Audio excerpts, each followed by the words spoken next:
Welcome back to Angredify, an English learning platform for Urdu and Hindi speaking people.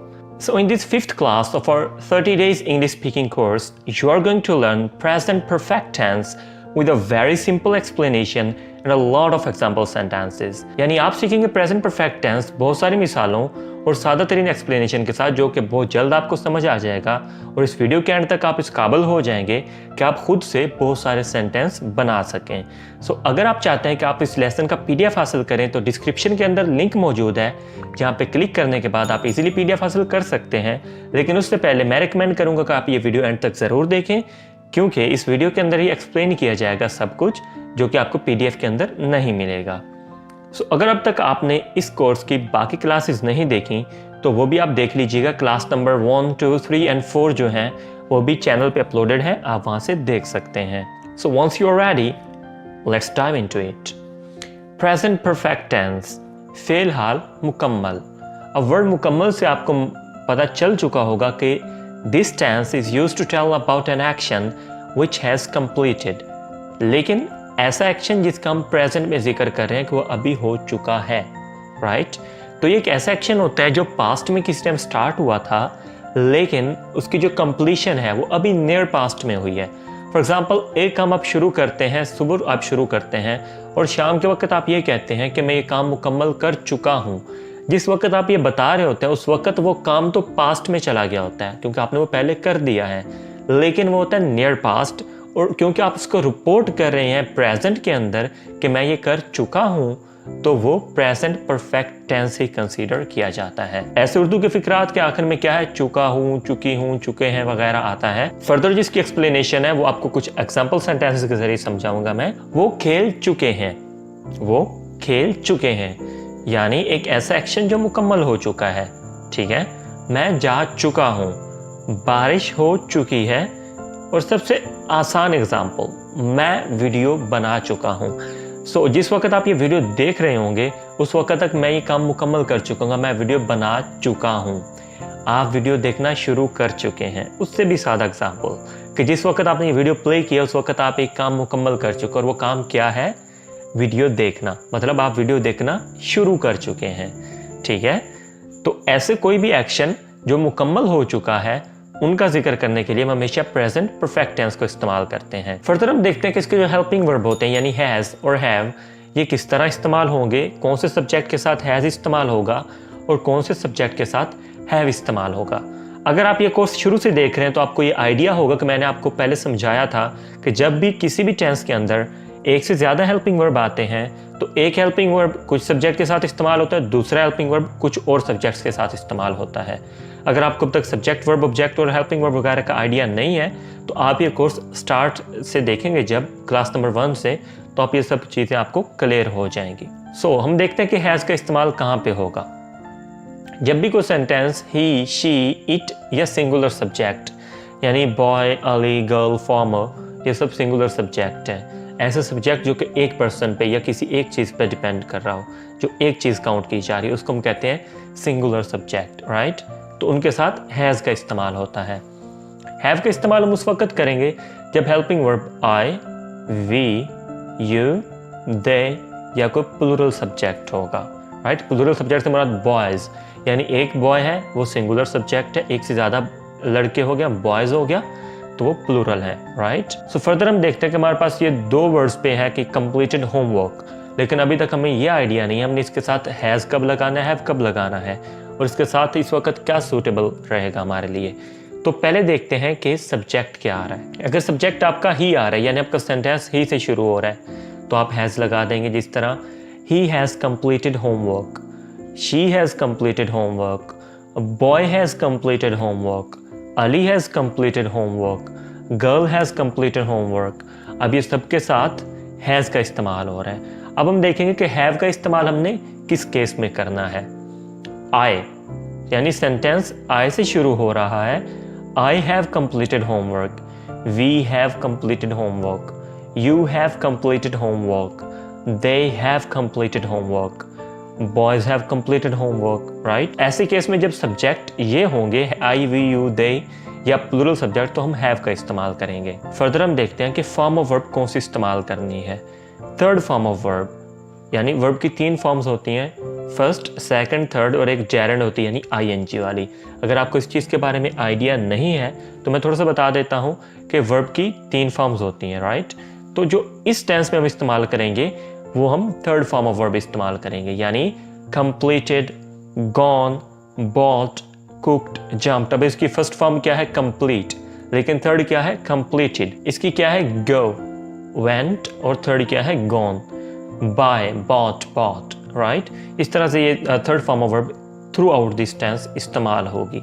Next देखते हैं कि simple sentences इसके किस तरह से बनाने हैं। तो मैंने जिस तरह आपको बताया था कि ये कोई इस तरह का नहीं हो कि इसमें आपको कुछ सेंटेंस रटे रटाए बताए जाएंगे, बल्कि इसके अंदर आपको एक स्ट्रक्चर समझाया जाएगा और उस स्ट्रक्चर को फॉलो करते हुए आप कोई भी सेंटेंस खुद से बना सकते हैं।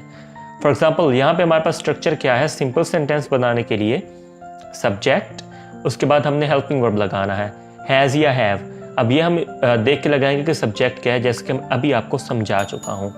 वर्ब की थर्ड फॉर्म है और ऑब्जेक्ट है, right. I have gone to school, I था सब्जेक्ट, हमने साथ हैव लगाया, उसके बाद हम रिक्वायरमेंट देखें स्ट्रक्चर के मुताबिक वर्ब की थर्ड फॉर्म आएगी। आई हैव गॉन, गॉन यानी वर्ब की third form. I have gone to school, मैं स्कूल जा चुका हूँ। द फार्मर्स हैव प्लॉड, किसान हल चला चुके हैं। The pigeons have flown in the air, कबूतर हवा में उड़ चुके हैं। बॉय हैज संग अ सॉन्ग, लड़का गाना गा चुका है। She has washed the clothes, वो कपड़े धो चुकी है। अब ये था सिंपल सेंटेंसेस बनाने का फार्मूला।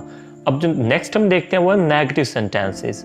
तो सिंपल सेंटेंसेस अगर आपको बनाना आ गए हैं तो नेगेटिव, तो इंट्रोगेटिव या नेगेटिव इंट्रोगेटिव बनाना आपके लिए ज़रा भी मुश्किल नहीं रहेगा, क्योंकि ज़रा सी चेंज करनी होती है। जिस तरह पहले सब्जेक्ट के साथ हैज़ हैव लग रहा था, वर्ब थर्ड लग रहा था, ऑब्जेक्ट लग रहा था, सब कुछ वैसा रहेगा। सिर्फ हमने हेल्पिंग वर्ब के बाद नॉट ऐड कर देना है, ठीक है। मनफी बनाने के लिए हेल्पिंग वर्ब के साथ नॉट का इजाफा करें। I have not gone to school, मैं स्कूल नहीं जा चुका। The farmers have not ploughed, किसान हल नहीं चला चुके। The pigeons have not flown in the air, कबूतर हवा में नहीं उड़ चुके। बॉय हैज नॉट संग अ सॉन्ग, लड़का गाना नहीं गा चुका। She has not washed the clothes, वो कपड़े नहीं धो चुकी है। मैंने आपकी आसानी के लिए सेंटेंसेस भी सेम इस्तेमाल किए हैं, स्ट्रक्चर भी सेम इस्तेमाल किया है। फर्क सिर्फ क्या आ रहा है कि हम नॉट का इस्तेमाल कर रहे हैं। आगे है इंट्रोगेटिव सेंटेंसेस यानी सवालिया फिक्रात। जब आप टेंस में सवाल पूछते हैं तो आपने किस तरह पूछना है? क्या मैं स्कूल जा चुका हूँ? Have I gone to school? Has और हैव यानी हेल्पिंग वर्ब, उनको उठा के स्टार्ट में ले आना है। बाकी स्ट्रक्चर सेम, जिस तरह सिंपल सेंटेंसेस में बनाया तो सब्जेक्ट आ रहा है, वर्ब की थर्ड आ रही है, ऑब्जेक्ट आ रहा है, लेकिन क्या करें, सिर्फ हेल्पिंग वर्ब को यहाँ से दरमियान से उठा के स्टार्ट में लगा दिया है। सवालिया बनाने के लिए हेल्पिंग वर्ब फिक्रे के शुरू में लगाते हैं। Have I gone to school? क्या मैं स्कूल जा चुका हूँ? Have farmers ploughed? क्या किसान हल चला चुके हैं? Have pigeons flown in the air? क्या कबूतर हवा में उड़ चुके हैं? हैज द बॉय संग अ सॉन्ग? क्या लड़का गाना गा चुका है? Has she washed the clothes? क्या वो कपड़े धो चुकी है? तो अब ये देख लें कि सेंटेंस में कितना सा फर्क आया है। सिर्फ ये कि सब्जेक्ट, वर्ब की थर्ड, ऑब्जेक्ट सब सेम रहा, हेल्पिंग वर्ब उठा के स्टार्ट में लगाया तो इंट्रोगेटिव सेंटेंसेस बन गया। और इसी तरह सभी टेंसेस के अंदर होता है। सिंपल सेंटेंस बनाना आना चाहिए, उसके नेगेटिव इंट्रोगेटिव बनाना बिल्कुल आसान होता है। फर्दर मैं आपको कुछ बताऊंगा यूजेस जो पहले जो मैंने आपको इस्तेमाल बताया उससे थोड़े हटके हैं, और ये बहुत कम लोग आपको बताएंगे और बहुत कम बुक्स में इनका जिक्र होता है। जब आपने कुछ जनरल एक्सपीरियंसेस बताने होते हैं, अपने कुछ आम तजर्बात जिनको हम कहते हैं कि ऐसा मेरे साथ कभी नहीं हुआ या मैंने कभी नहीं किया, ठीक है, तो इसके लिए आप यूज करेंगे has she ever tried biryani before? क्या वो इससे पहले कभी बिरयानी ट्राई कर चुकी है?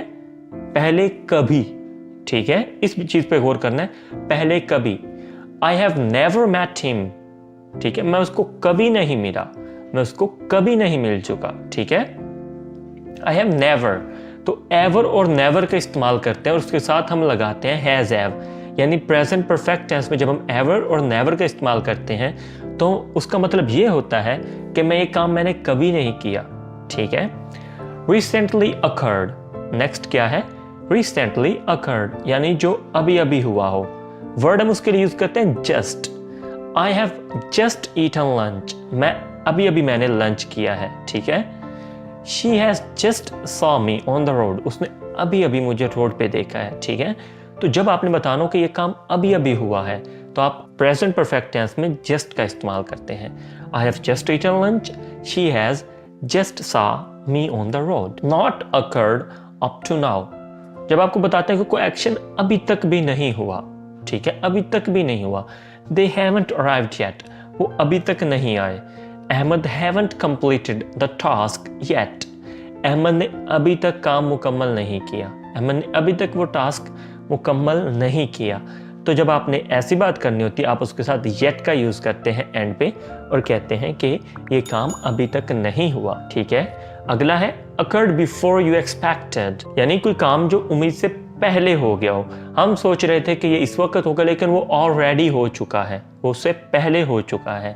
दे हैव ऑलरेडी अराइव्ड, वो पहले आ चुके हैं। Ahmad have already completed the task, Ahmad पहले से काम मुकम्मल कर चुका है, ठीक है। ऊपर हमने एग्जांपल्स देखी कि दे हैवंट अराइव्ड येट, यानी वो अभी तक नहीं आए। दे हैव ऑलरेडी अराइव्ड, वो पहले से ही आ चुके हैं। फॉर एग्जांपल हम एक्सपेक्ट करें कि वो 3 बजे आएंगे, वो आ जाते हैं 2 बजे, तो हम कहते हैं दे हैव ऑलरेडी अराइव्ड, वो पहले आ चुके हैं, मतलब वो पहले ही आ चुके हैं, ठीक हो गया। तो ये कुछ यूजेस थे जो उससे हट के थे, जो बहुत कम लोग आपको बताएंगे। सो इनको आपने ज़रूर इस्तेमाल करना, इसका इस्तेमाल आप देखेंगे भी और देखते आपको समझ आ जाएगी कि इसका मीनिंग क्या है। जैसे मैंने आपको पहले बताया था कि प्रैक्टिस के लिए मैं कुछ आपको ज़रूर दूंगा। सो ये सेंटेंस आप इस्तेमाल कर सकते हैं अपनी प्रैक्टिस के लिए। प्रैक्टिस आपने कहाँ करनी है वो भी आपको बताता हूँ। पहले आप ये सेंटेंस अच्छे से देख लें और आपने कोशिश करनी है कि आप ये सेंटेंस बना के अभी जो कमेंट के अंदर लिखेंगे और मैं चेक करूंगा, हर कमेंट का मैं रिप्लाई करूंगा और मैं चेक करूंगा कि जिसकी जो गलती होगी वो मैं उसको उसी वक्त बता दूंगा। तो आपने अपनी प्रैक्टिस जो है वो कमेंट के अंदर लिख देनी है ताकि आपकी इम्प्रूवमेंट का पता चले कि इस वीडियो के अंदर से आपने क्या कुछ अब तक सीख लिया है। अगर आपके लिए ये वीडियो हेल्पफुल रही है तो इस वीडियो को ज़रूर लाइक करें, इस चैनल को सब्सक्राइब करें और बेल आइकन भी प्रेस करें। और साथ ही साथ अगर आप चाहते हैं कि आपकी वजह से किसी आपके और दोस्त का भला हो जाए और उसको ये टॉपिक समझ आ जाए तो ये वीडियो उनके साथ शेयर भी ज़रूर करें। I'll get back to you with another interesting English learning video. Till then, take care. Allah Hafiz.